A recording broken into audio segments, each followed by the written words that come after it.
9:15 here on the Morning Show with Jeff and Will. AM 1700 WRCR Haverstraw, WRCR.com. Joining us now, as she does at this time every Monday, is Tina Traster, the executive editor, publisher, and king of the RCBizJournal.com website. Ooh. Yes. How's that? Yes, my subjects. Very good. Very good. We are very loyal. That is good to hear. Let me deliver the news. I need a court jester, right? So, we're both here. We're both here, ready for you. Here we are. You got me started.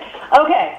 So we know election season has started. We hear the politicians patting themselves on the back already. But where things are murky is in the town of Clarkstown, because there are two decisions that Judge Amy Puerto, the newly appointed judge in Rockland County, has yet to make a decision, yet to rule, and this really kind of has a cloud hanging over the town of Clarkstown until some decisions are made. Now, specifically last week, Frank Borelli and Pat Carroll were back in her courtroom trying to fight the redistricting of the map for Clarkstown, the gerrymandering of the map.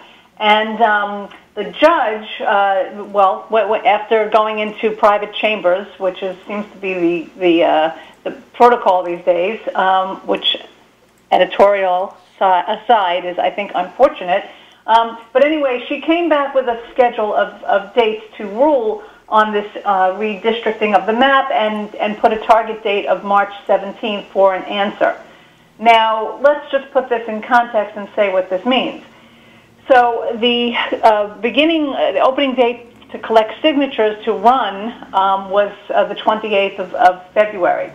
Now, the judge had also previously said that she was going to give a ruling on that same day on the term limits case. And so when we reported this, we found it interesting that she was seemingly taking her time to decide on the gerrymandering of the map, and yet the term limits was supposed to be, as I said, ruled on by the 28th, I think it was, the 27th, 28th.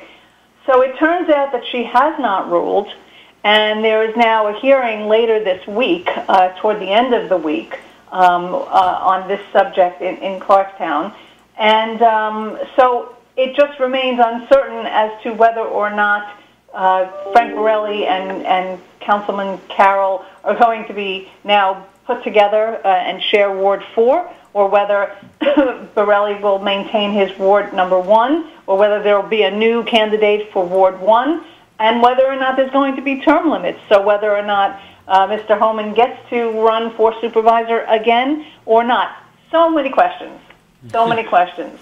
After this decision does eventually come down, chances are someone's not going to be happy with the decision. Is there an appeals process that can bring this to a different court?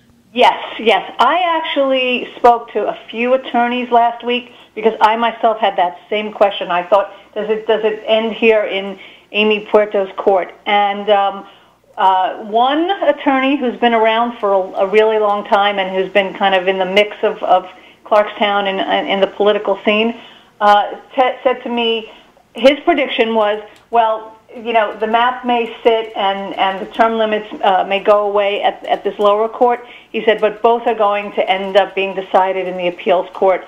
And in the appeals court, he said there will be a much more objective, his words, decision around these two interlocking issues.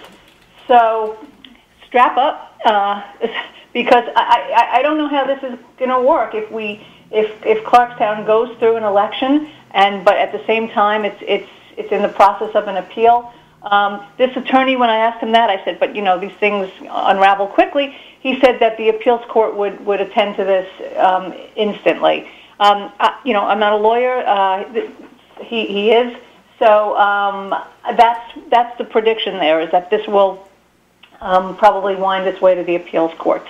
Now, the term limits kind of stands on its own as a case, but this redistricting of the map really just added another layer of complication to who can run, and here we are as I said, in the thick of the season already, with petitions, signatures being collected, and as we could hear on the WRCR earlier this morning, the campaigning has certainly begun. We're already starting to hear politicians with their stump speeches are beginning, if one has an ear to that. So we'll have to, keep watching this, but it's really complicated, and there are a lot of moving pieces, and it's just unsure how this is going to play out.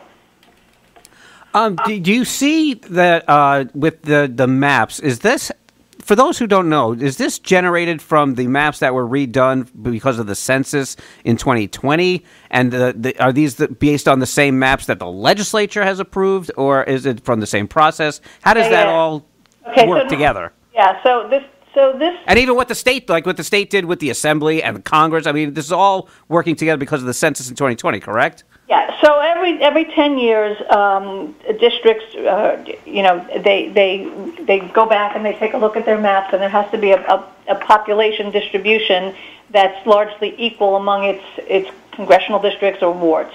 So that's a process baked into the system. Nothing new there, nothing unusual there. What happened here is there was a consultant, Skyline Consulting, that was hired to take a look at Clarkstown's maps.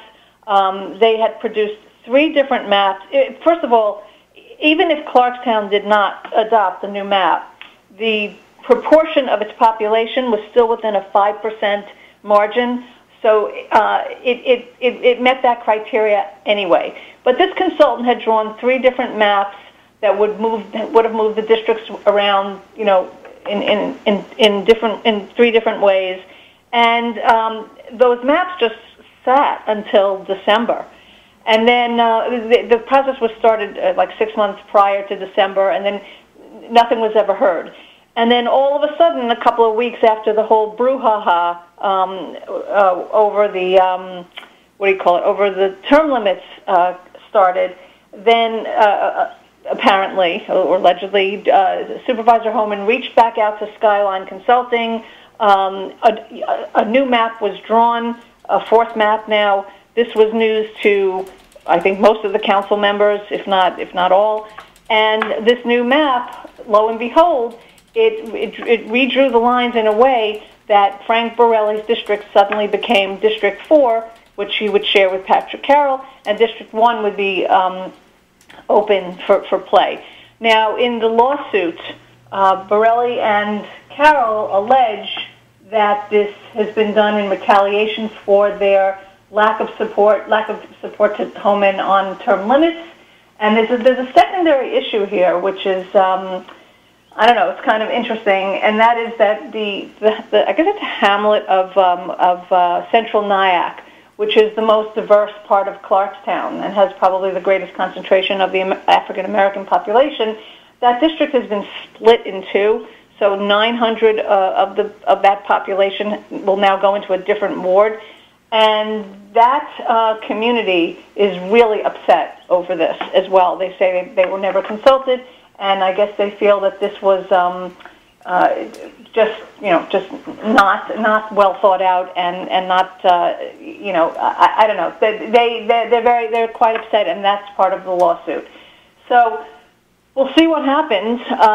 And like I said, according to the attorney that I spoke to, a couple of attorneys I've spoken to, this will be ripe for an appeal depending on how it goes. That's not to say that if it goes in the favor of the adoption of this map, that they'll win at the appeal level. But it does seem like, at least on this case, there's one thing in particular where the law says that when a map is redrawn, it becomes illegal if it discourages competition or was drawn for I'm quoting, for the purposes of favoring or disfavoring incumbents or other particular candidates or political parties. So I think that's their strong argument. Deputy Town Attorney Kevin Conway says nothing to look at here. Maps are redrawn all the time. This is just the way it is. But if you do look at the process, there were 3 other maps that could have been adopted that didn't split the district. So let's see. It'll be interesting to see how Judge Puerto handles these two kind of interrelated cases. If I have any more time, I just wanted to switch gears for a second. Is that just a couple minutes left? Yep. A couple minutes left. I just wanted to mention that we did put out a story last week about a recent Rockland Green meeting, and we called that story "Residents Want Truthful Answers to Questions and Concerns Over the Proposal to Convert a Warehouse to a County Animal Shelter." And we felt the need to correct the record because, one, when more than once when citizens have come to Rockland Green's public meetings and have asked about the proposal to build a 450,000 square foot warehouse literally right next door to where the proposed warehouse shelter is going to be. And this 450,000 square foot warehouse would be like a truck depot, so trucks in and out all day long, maybe not on Sunday, but all day long, and I guess maybe even all night long. The representation of Rockland Green has said that application was denied. This is just untrue. It's just completely untrue. And Mayor Robert D'Amelio of the Village of West Haverstraw, where the application is being heard, explained, and as I already knew, is that this application hasn't even come before the planning board yet. It's in the early stages. Similarly, people have been asking about whether or not the proposed site is a flood zone, and the answer that they got last week was all of Rockland County is a flood zone. That is also untrue. To be more specific, well, for one thing, the proposed area that the building is in indeed is in a flood zone, the AE flood zone, which under FEMA, the Federal Emergency Management Agency, says that AE zones are subject to 100-year floods, which have, of course, becoming more frequently due to climate change. And then just to answer the other question, there are 7,400 properties in Rockland County, including where this building is, that have a 26% chance of being severely affected by flooding over the next 30 years. And in terms of Rockland County, 11% of all properties in Rockland County are in a flood zone. So not all of Rockland County, but 11%, including where this building is destined to be located.